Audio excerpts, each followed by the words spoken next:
I got a wild story here for you folks about some LA cops and the owner of Subway. Let's not forget the dude that works in the or that owns the Subway. That one's the fun part of this. I've got two clips for you. One is local news talking about the indictment, and two is a clip of Cuomo. Um, yeah, it's you'll have to pardon me. It's the Cuomo brother that's a news person. Um, he's going to be talking with retired Homeland Security investigator Victor Abela and former FBI supervisory special agent James Gagliano about this case where they will explain it a little bit more. But to know, uh, Chandrakant Patel, aka Lala, has been indicted for conspiracy to commit visa fraud, one count, bribery, one count, mail fraud, 24 counts, money laundering, 8 counts. Chad Doyle, chief of police for the city of Oakdale, Louisiana, conspiracy to commit visa fraud, one count, visa fraud, 6 counts, mail fraud, 6 counts, money laundering, 1 count. Michael Slaney, aka Freck, marshal of the Ward 5 Marshal's Office in Oakdale, Louisiana. I guess that's a Louisiana thing.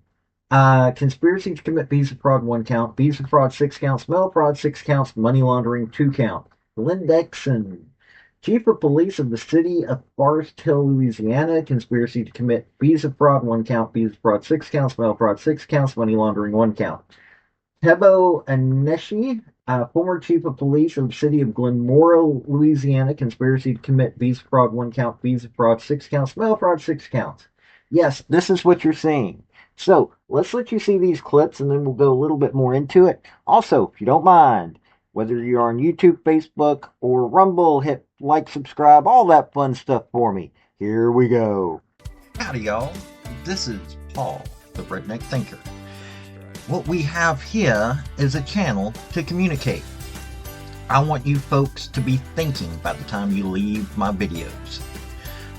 Why? Because I'm tired of people talking via what other people tell them to think. So, watch my video and enjoy the chance to think for yourself. Sir, great thanks. Multiple police officials and a businessman were arrested accused of running an immigration fraud scheme. Investigators say that scheme led to hundreds of foreign nationals illegally getting visas. News 2's Alexis Maroney breaks down how this case is unfolding. Investigators say they don't want the public's trust to waver. Instead, they say the arrest should show their dedication to statewide transparency. Last summer, investigators started tracking what seemed like a high number of armed robberies. I've never seen anything quite like this. Many of the victims listed were not from Louisiana. In fact, the armed robberies never took place, and those listed in the applications were never victims of crime. According to arrest documents, for 10 years, false police reports were being made by this group of police officials. Oakdale Police Chief Chad Doyle, Marshal Mike Slaney, Forest Hill Police Chief Glenn Dixon, and former Glenmora Police Chief Tebo Onisha. 99.9% of law enforcement is good. We do a great job. We go there and work every day. We get up. We do what we're supposed to do. For whatever reason, the lure of money or whatever it is that leads them to do the wrong thing, don't do it. The fake reports were used by foreign nationals to apply for U visas, a type of visa reserved for victims of crimes. In this case, crimes that never happened. False visas can facilitate illegal activities in the United States, including financial crime, crimes of violence, narcotics, human trafficking, etc. The indictment says the owner of a Subway in Oakdale, Chandrakant Patel, paid the officers $5,000 for each false report. We expect law enforcement officers to protect the public and to honor their trust, not to sell that trust and the honor of their badges for personal gain. After collecting years of evidence, investigators made 2 arrests at the Crowne Plaza Hotel while they were attending a police chief's conference. The group is facing dozens of counts, including mail fraud, money laundering, and conspiracy to commit visa fraud, and more charges are possible. Court dates for the individuals have not been set just yet, but I'm being told court appearances will happen in Alexandria. In the newsroom, Alexis Maroney, WBRZ News 2. Scam involving law enforcement and illegal migrants. Been going on for nearly a decade. Most are just hearing about it right now. Why? FBI investigation in Louisiana. They say chiefs accepted bribes for claiming hundreds of illegal migrants were victims of armed robberies, but the robberies never happened. Why would they do that? Because being a victim of a serious felony like that qualifies migrants for a U visa and allows them to stay. Retired Homeland Security investigator Victor Avila has heard of this, and former FBI Supervisory Special Agent James Galliano. Jimmy understands why this matters and what has to be done about it. Gentlemen, thank you. So, Victor, you've heard of this before. You've dealt in this area of trafficking a lot, and you say that's the sweet spot where you have to examine how this type of fraud happens in trafficking, because that's such a big part of movement of people in and out of this country illegally. Why? Because it's a loophole that they've been using, and this U visa scam has been going on for a long time. I saw it firsthand, many years. I used to issue these U visas for victims. When they were human trafficking victims, we got them a T visa, which is a little bit harder to prove and harder to attain. But the U visa became this kind of a loophole where if you couldn't get any other kind of visa, well, maybe you were a victim of a crime, whether family violence, a rape, or something like that. By the way, most of the recipients of U visas are females, but also there's males as well, but mostly females. And you have a lot of these groups, ACLU, other non-governmental organizations, kind of helping these people. And I remember being in El Paso, Texas, investigating these cases and thinking, are all these people actually, were a victim of a crime? And if so, exactly what happened in Louisiana, where's the police report? Because that would help them prove if the crime happened in the United States. When they claimed that it happened in a home country, well, that was even harder to prove and get documentation. And then this whole scam, by the way, Texas has been looking at this for a while. I just talked to a news organization here in Texas. It is getting out of hand, and I think you have to go back and review the issuance of these U visas, because what we want is the actual victim to get the visa, not these scammers. And I'm very disappointed, obviously, with the law enforcement involved here. Gags, obviously the temptation is to say, oh, they must all be doing this. Cops are dirty. They're on the take. But you say if you look at how the DOJ approached this, there is an understanding that this is pretty limited in their context. Chris, completely disheartening for law enforcement folks like me to hear of something like this. Not only were these bad police officers, they were in senior level positions. And look, make no doubt about it, the charges that the acting U.S. attorney made or brought down, they are hefty. Mail fraud, you're looking at potentially 20 years. Visa fraud, you're looking at potentially 10 years. Those could be served concurrently. And then you know how the feds are, Chris. We always throw in the conspiracy, because where two or more are gathered, they're in agreement. There's an intention to do something like commit fraud against the United States. And then lastly, an overt act is committed. Chris, I guarantee you at least one of these guys is going to be singing. But I am heartened that the acting U.S. attorney did state that this was not indicia of a problem within the police departments. This was a select few amount of people, like select few bad apples. Avila, let's put up that picture again. How'd the subway dude get caught up in this? Everybody's a chief or a sheriff. How'd they get the subway dude, Patel, in here? Money laundering. You think of any business, if you think about it, the cartels and these criminal organizations have used sandwich shops and car dealerships, and if you can imagine it, they've used it to launder their money. I have a feeling Subway got caught in all this. But remember, the U visa, I want to make something clear. The U visa is an immigration benefit that benefits an actual victim that has been victimized and merits to stay here in the U.S., because the U visa brings very good benefits and a possible path to a green card and maybe citizenship. That's why it's being exploited. That's why these guys made a bunch of money. And I can't believe that they doctored the actual crimes to make them qualify for these benefits. It's unfortunate, and I agree here. It's a black eye for the law enforcement community every time we see something like this. and they'll review them now, and we'll see what they had. Jimmy, those guys were going to Subway, but they were getting a different kind of sandwich. They were getting a different sandwich at that Subway, Jimmy. They were getting they were getting a cash. They were getting a cash one, not a turkey one, Jimmy. All right, James Galliano, thank you very much. Mr. Avilo, appreciate you very much. The Subway, they were getting a special sandwich. Now, as you heard after it switched over to the News Nation clip, this is a far bigger crime, well, a far bigger issue than just these police chiefs and the owner of Subway. Owner of a franchise of Subway. Four police chiefs and Lala. I mean, you're talking about this has been going on since December 2015 that they know of, and continuing at least until July 15th, 2025. These guys worked together to commit visa fraud, namely U visa, which defendants known to be procured by means of false claims and statements otherwise procured by fraud and unlawfully obtained by the defendants. So they're saying that this is possibly a RICO case.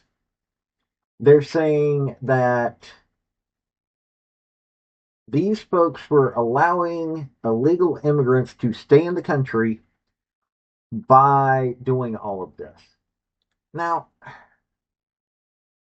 you and I, are well aware that these folks, seriously, everybody's well aware of the fact that we've got law enforcement that are continuously committing crimes. Now, not all of them. There are very good cops out there. There are good cops out there. There are even cops that just show up, do their job.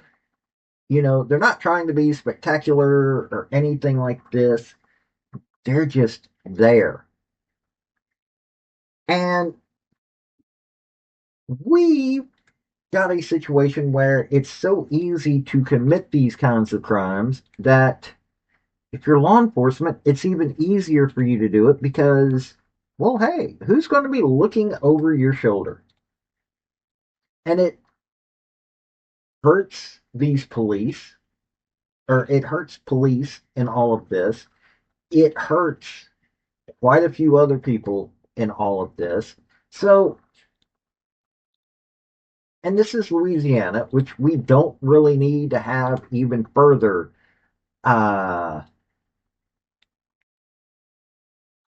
having problems like this. It comes down to the point where we have to figure out how to get bad actors that get a badge out of any kind of situation like this. There's got to be ways to make sure these people don't end up in a position where they can make police look bad. Because we've got to start cleaning up the image of cops. You're going, well, I like cops. Some of you are probably going, I like cops. Okay, I know cops that I like. There are cops that I like. There are cops that I have a decent thought process on. But there are cops like this that are doing things which are hurting law enforcement. And if you continuously have crooked cops doing things, and people are going to go, well, and some of y'all are going to be going, well, it's Southern cops. This is happening all across the country. Yes, they talked about Texas. Yes, this is Louisiana, but maybe not these specific crimes, but I am constantly covering cops that are acting badly all across the country. This hurts reputation law enforcement. This was hurting our own country by keeping criminal migrants in this country. It just hurts. It hurts too many people. So we've got to start working on this. Seriously, we've got to start working on this. We've got to start making sure that we have better police. Now, one of my solutions, and I have people screaming at me, no, this isn't the way to go. But one of my solutions is, hey, how about we make it a little bit tougher to be a cop by making them get a 4-year degree? They get paid better than teachers in a lot of instances, and they only have to have a 2-year degree or go through one of those academies. So, how about we give them a further education, make them invest in themselves more before they even do that? Let, you know, let's make it a little bit more difficult for cops, because if somebody starts out by getting that 4-year degree and they know what it took for them to get to be a cop, a little bit harder of a situation, then maybe this will be a situation in which, hey, they'll think twice about ruining something that they had to work so hard and so long to get.